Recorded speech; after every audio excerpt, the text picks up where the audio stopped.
할렐루야 빛나는 인생입니다. 오늘은 요한복음 9장 13절에서 34절 바리새인들의 추궁에 대해서 묵상해 보겠습니다.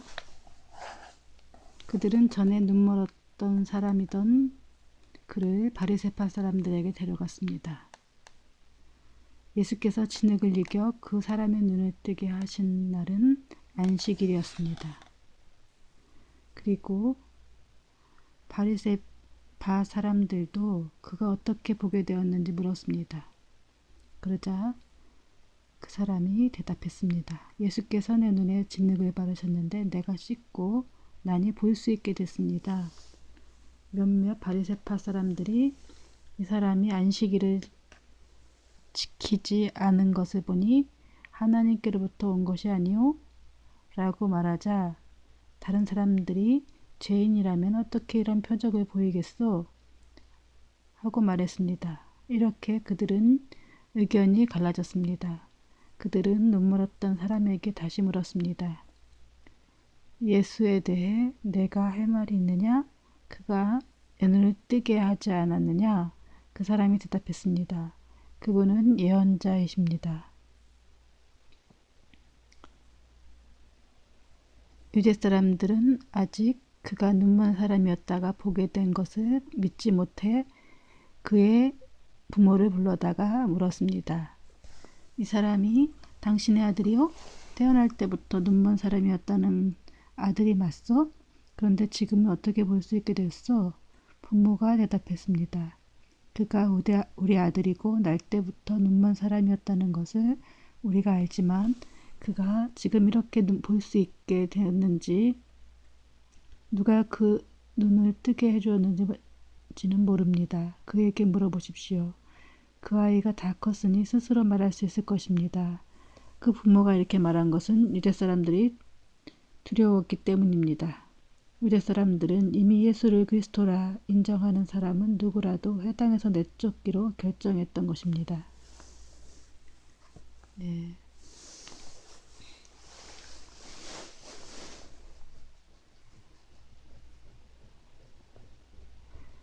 지난번에 이제 뭐 얘기하다가 좀 막 잘린 부분이 있더라고요. 이게 막 용량이 차면은 끊겨요. 그래서 뭐 중요한 건 다 얘기했고 그때 헬라 이제어로 왜 썼는가에 대해서 얘기하다가 좀 잘렸죠. 제가 이제 궁금해서 생각해 보는 거예요. 꼭 이게 정답이라고 할 수는 없는 거지만 이제 구약은 히브리어를 썼고 신약은 헬라어로 기록됐죠. 이제 많은 의견이 있지만 헬라어 먼저 히브리어로 썼고 그 다음에 헬라어라든지 아람어라든지 라틴어로 쓴 이제 여러 가지 버전이 우리 요즘에 뭐 여러 가지 버전이 있죠. 성경도 그런 것처럼 그렇게 했는데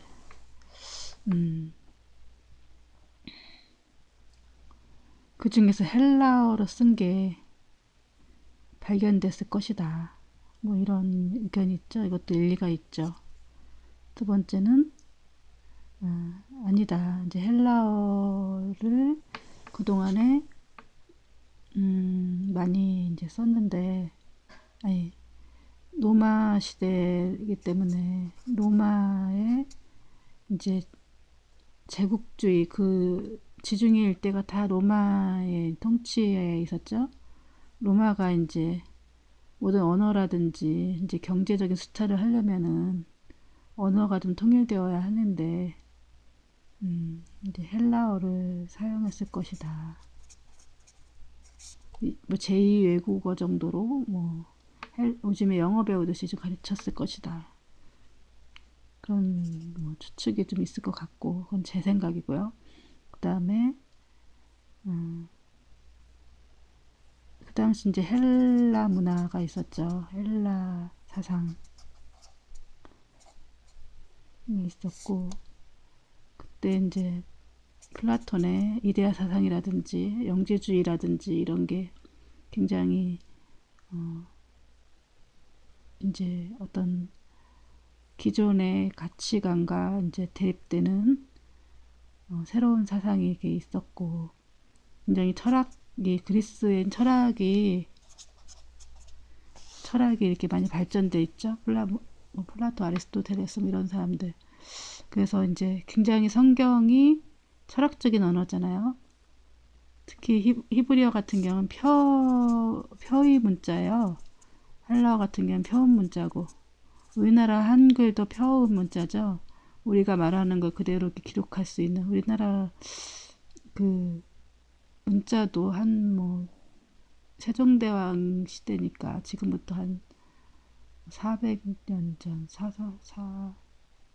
500년, 400년에서 500년도 안 되게 그 정도 500년 전에 있지만 이거는 벌써 2000년 전에 이제 헬라어가 있었다는 거죠. 그렇기 때문에 예수님의 말을 그대로 적기가 제일 좋은 게 헬라어다.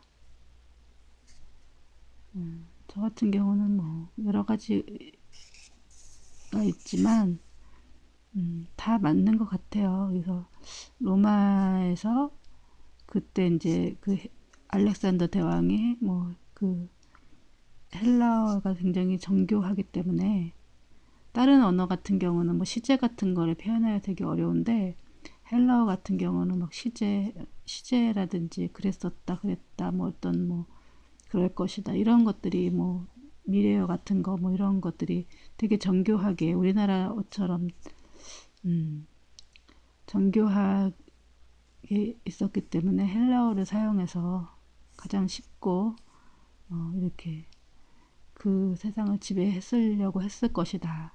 그런 세상에서 그리고 그렇지 않으면 이렇게 헬라어를 자유자재로 이렇게 사람들이 쓰지 않죠.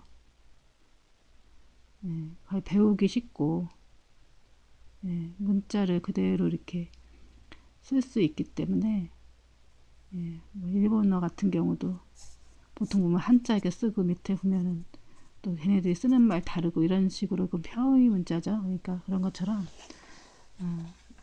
그랬을 것이다. 그래서 당신은 그 히브리어를 사용하지 않고 헬라어를 썼을 것이고 일본도 일리가 있죠. 일본도 히브리어를 사용했다가 헬라어라든지 이렇게 전도를 위해서 번역했을 것이다. 근데 이제 성경이라는 것이 누가 하나 탁 모아서 하는 게 아니고 이기 때문에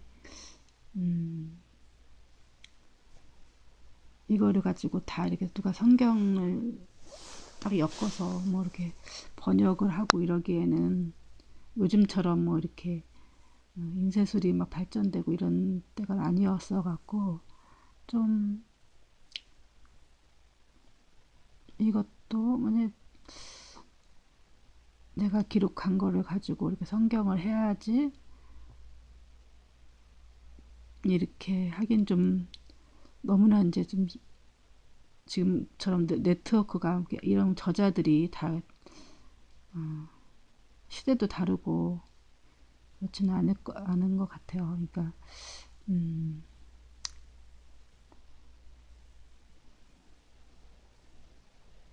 이게 되게 정교하게 특히 요한복음 같은 경우는 굉장히 영적인 내용들을 정교하게 적었죠. 내가 볼 때는 제일 좋은 건 로마 쪽의 헬라어를 아마 공용으로 해서 이렇게 가르쳐서 제2 외국어처럼 가르쳐갖고 사람들이 많이 능숙하게 쓰지 않으면 그 세밀한 것까지 쓰기가 어렵잖아요. 그래서 헬라어를 가지고 썼지만 그래서 이렇게 헬라 사상 같은 것들이 있었고 굉장히 철학 같은 것들이 많이 이렇게 좀 적용이 돼 있어갖고 헬라어 같은 거 어떤 언어라든지 어휘라든지 이런 영적이란 말이 다른 데는 없잖아요. 그래서 어떤 이렇게 그것도 하나님의 또 하나의 계획인 것 같아요. 미리 이제 사람들에게 그 헬라 사상이 그 철학 같은 것들이 많이 발전되어 있기 때문에 예수님을 또 이렇게 사상을 담을 수 있는 또 미리 이제 예비하시지 않았을까. 그래서 이런 어휘라든지 언어라든지 그런 것을 정교하게 적을 수가 있었고, 또 언어가 그런 어떤 제2외국, 요즘 영어처럼 그렇게 공용어가 이렇게 통용되어 있기 때문에 복음이 금방 이렇게 전달되기가 쉽지 않았을까. 히브리어만이라고 있었더라면은 그렇게 쉽게 복음이 전달되기가 쉽지 않죠. 그래서 하나님은 로마 통치를 이용해서 복음을 또 전달을 했고, 복음이 이제 금방금방 해서 나중에는 로마가 이제 기독교를 국교로 삼기도 하죠. 그래서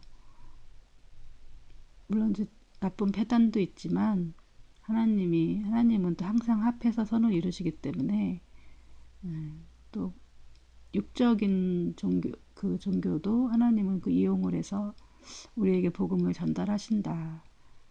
그래서 하나님께서 개인적으로 다 이렇게 불러 모으신다. 그에 이제 속해 있는 자는 그 음성을 듣는다. 라는 거죠. 그 좀 이렇게 뭐랄까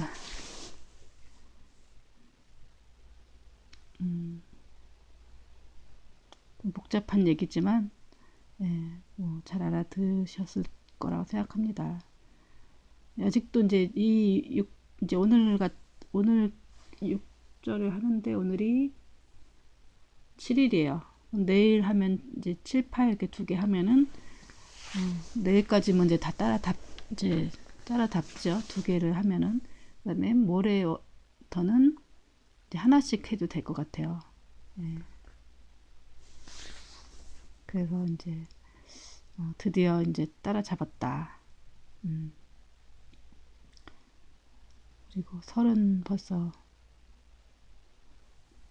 7개를 녹화를 했다는 게 정말 감사하네요.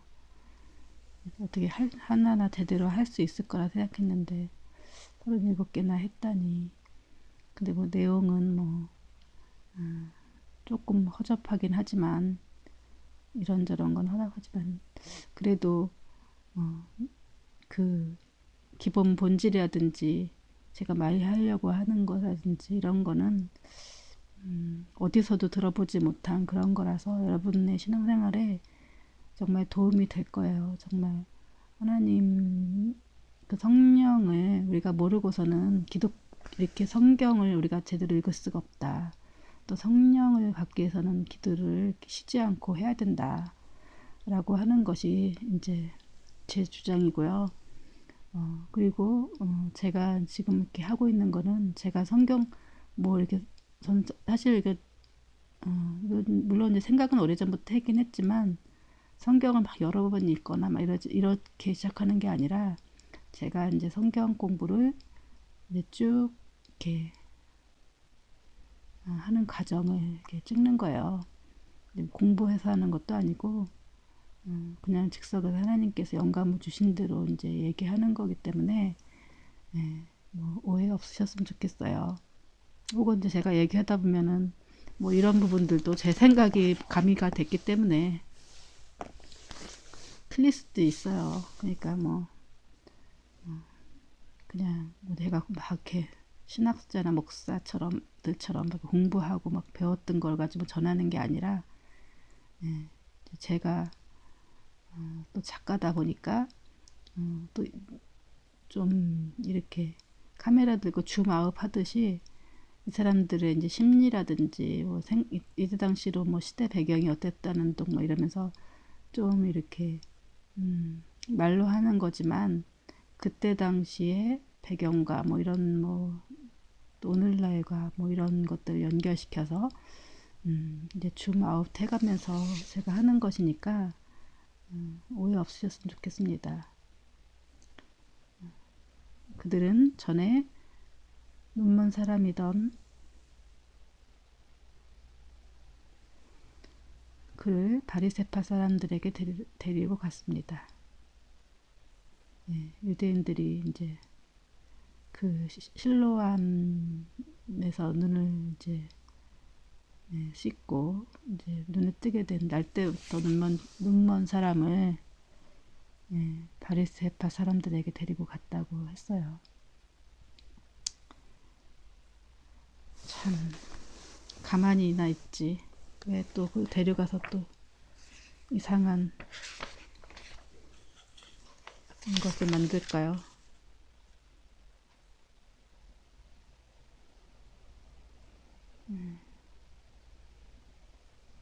그러니까 돌을 들어서 막 예수님께 던지려고 하고 유대인들이 이 열심으로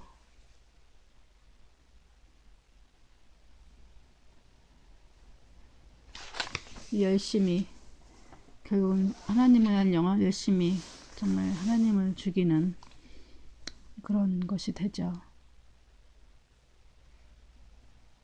뭐 아마 그런 내용도 어디 있을 거예요. 열심히 나를 죽게 할 것이다. 이런 내용도 한번 예수께서 진흙을 이겨 그 사람의 눈을 뜨게 하신 날은 안식일이었습니다. 또 하필 안식일 날 또 사람의 눈을 뜨게 해갖고 이런 또 빌미를 제공해 줬을까요? 다른 날 오라 그랬으면 됐지. 그래서 바리새파 사람들도 그가 어떻게 보게 됐는지 물었습니다. 그러자 그 사람이 대답했습니다.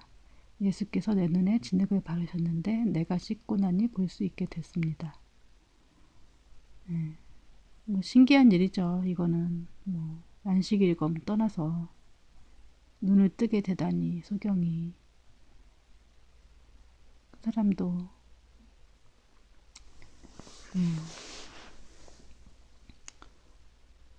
나는 눈을 떴는데 그게 죄라고 하니까 저번에도 38년 된 병자가 병을 고쳐갖고 자리를 들어가는 거 보고 왜 안식일날 자리를 들고 돌아다니냐고 이제 질책을 받았죠. 그거야 뭐 또 병이야 또 날 수도 우연히 날 수도 있는 거니까. 근데 이게 눈을 떴다는 거는 기적이 아니고서는 누군가의 정말 그 절대적인 그 힘이 아니고서는 있을 수가 없는 일이죠. 초자연적인 일이죠. 그러니까 저 놀래는 거죠. 몇몇 바리새파 사람들이 이 사람이 안식일을 지키지 않는 것을 보니 하나님께로부터 온 것이 아니요 라고 말하자 다른 사람들이 죄인인데 어떻게 이런 표적을 보이겠소 하고 말했습니다. 이렇게 그들은 의견이 갈라졌습니다. 네. 몇몇 바리새파 사람들이 그러니까 바리새파 사람 중에서도 두 가지로 나눠진 것 같아요. 이제 뭐 안식일을 지키지 않는 거에 초점을 맞추는 사람이 있고, 그러니까 하나님께로 온 것이 아니라 사단이 하는 거라고, 이 사람 이제 완전히 귀신 들린 자라고 이렇게 얘기하는 거고, 다른 사람들은 어떻게 죄인이라면 이런 기적을 표적을 보일 수가 있겠어 하면서 의견이 갈라진 거죠. 그들은 눈멀었던 사람에게 다시 물었습니다. 예수에 대해 내가 할 말이 있느냐? 그가 내 눈을 뜨게 하지 않았느냐? 그 사람이 대답했습니다. 그분은 예언자이십니다. 그 눈물었던 사람은 이제 예수님은 예언자라고 생각하죠. 그래서 예언자라고 말하는 거죠. 선지자 이런 유대 사람들은 아직도 그가 눈먼 사람이었다가 보게 된 것을 믿지 못해 그의 부모를 불러다가 물었습니다. 예, 이제 그 사람이야 뭐 우리가 이제 못 보던 사람이 보니까 아직 뭐 새롭게 배워야 될 게 너무 많기 때문에 그분이 뭐 어떤 사람인지 딱 이렇게 잘 모르죠. 예언자인지 아닌지 아직 아이한테 아무래도 좀 이렇게 아이 같은 느낌이겠죠. 세상을 잘 모르니까 그분이 예언자인지 어쩐지 그냥 뭐 처음 본 거기 때문에 뭐 그분이 어떤 사람이라는 거 모르죠. 이 사람이 당신의 아들이요? 태어날 때부터 눈먼 사람이었다. 아들이 맞소? 그런데 지금은 어떻게 볼 수 있게 됐어? 부모가 대답했습니다. 그가 우리 아들이고 날 때부터 눈먼 사람이었다는 것을 우리가 알지만 그가 지금 어떻게 볼 수 있게 됐는지 누가 그의 눈을 뜨게 해주었는지 모릅니다. 그에게 물어보십시오. 그 아이가 다 컸으니 스스로 말할 수 있을 것입니다. 그 부모가 이렇게 말한 것은 유대 사람들이 두려웠기 때문입니다. 유대 사람들은 이미 예수를 그리스도라 인정하는 사람은 누구라도 해당에서 내쫓기로 결정했던 것입니다. 예, 이 부모는 물론 아들이 눈을 뜬 거 너무 기쁘겠죠. 기쁘지만 이미 이제 예수를 그리스도라고 주장하는 사람을 회당에서 내쫓기로 결정했다는 걸 알기 때문에 이제 모든 아들에게 선택권을 아들에게 이제 떠넘기죠.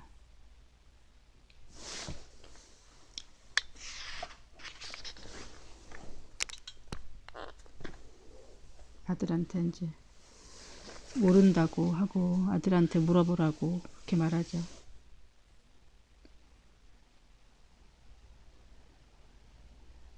정말 옛날에는 그런 생각을 잘 못 해봤는데 이걸 또 이렇게 묵상해 보니까 정말 화가 나죠. 요즘처럼 뭐 촛불을 들고 가서 막 할 수도 없고 억울하면은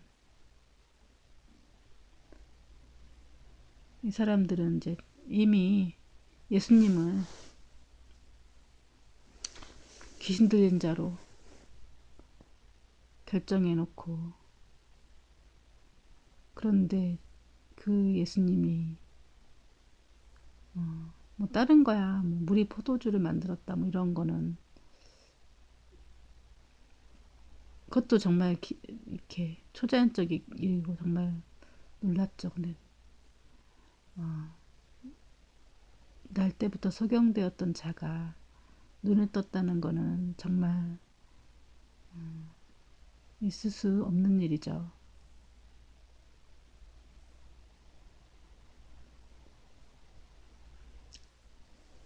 근데 그 바리새파 사람들은 그 당시 유대인들은 율법을 그대로 지키는 거를 왜 예수님이 그날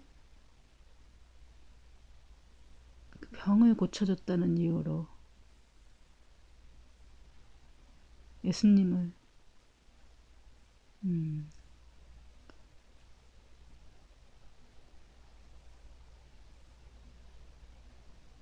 정말 그 귀신 들렸던 자로 생각을 하고 예수님을 십자가에 못 박히려고 죽이기로 결심하고 정말 제가 종교라는 게 우리가 이제 종교라는 말을 좀 약간 제가 이제 많이 쓸 텐데 그것에 대한 이제 좀 정의가 있어야 될 것 같아요. 우리가 종교가 뭐냐 그러면 이제 그리스도교 무슨 뭐 불교 무슨 이슬람교 막 이렇게 하잖아요.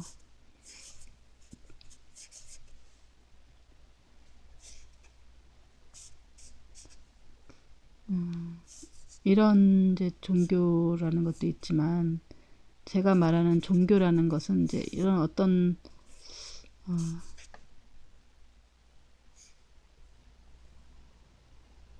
틀 안에 이제 가두는 거나 마찬가지인 거예요. 이런 식으로 하나님은 그러니까 인정하잖아요. 이 사람 이슬람교, 뭐 그리스도교, 불교, 힌두교, 무슨 남녀호랑교, 하다못해 무당, 의속신앙 이런 것도 다 하나의 종교잖아요. 근데 하나님은 이 모든 종교를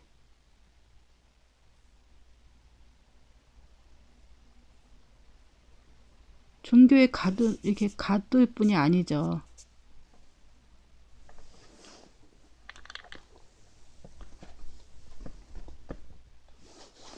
이런 종교에 갇혀 있을 뿐이 아니죠. 예수님은 이 많은 종교에 그리스도교의 하나에 가둘 수 있는 분이 아니잖아요.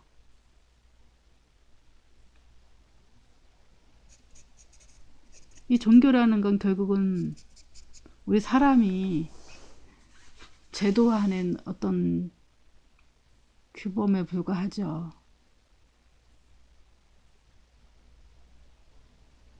수많은 종교가 있죠. 무슨 힌두교도 있고. 이제 이들의 믿음인데 하다못해 제주도 같은 데 가면은 용왕신앙 뭐 이런 것도 있어요. 그래갖고 뭐 이렇게 뭐 당연히 그 당시는 조선술이라든지 이런 게 없고 이러기 때문에 이제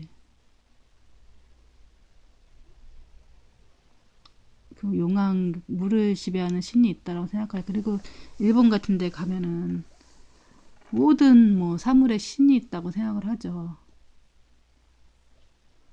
그러니까 이 모든 신 중에 하나를 예수님이고 하나님이고 이렇게 생각하는 거죠.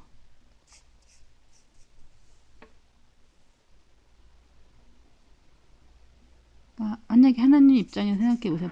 본인 유일신이고 모든 모든 것을 통치하셨는데 하다못해 잡신들까지 다 해서 그 중에 자기가 하나라고 이렇게 그것도 어떻게 보면은 인간들이 만들어낸 어떤 하나의 그런 거죠. 사실은 모든 이런 나머지 종교들은 사단이 만들어낸 거죠. 사단이.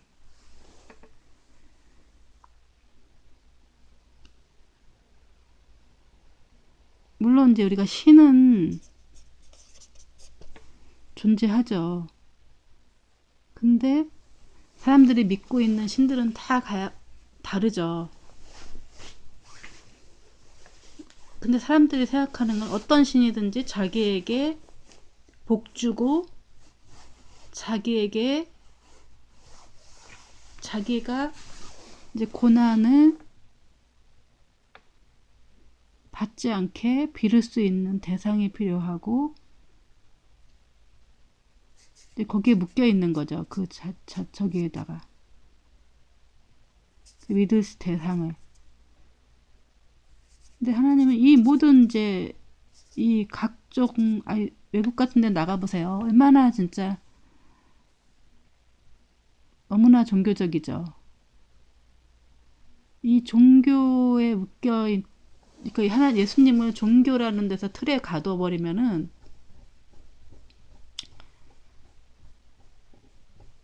다른 종교인가 그만한 또 힘을 얻어버려요.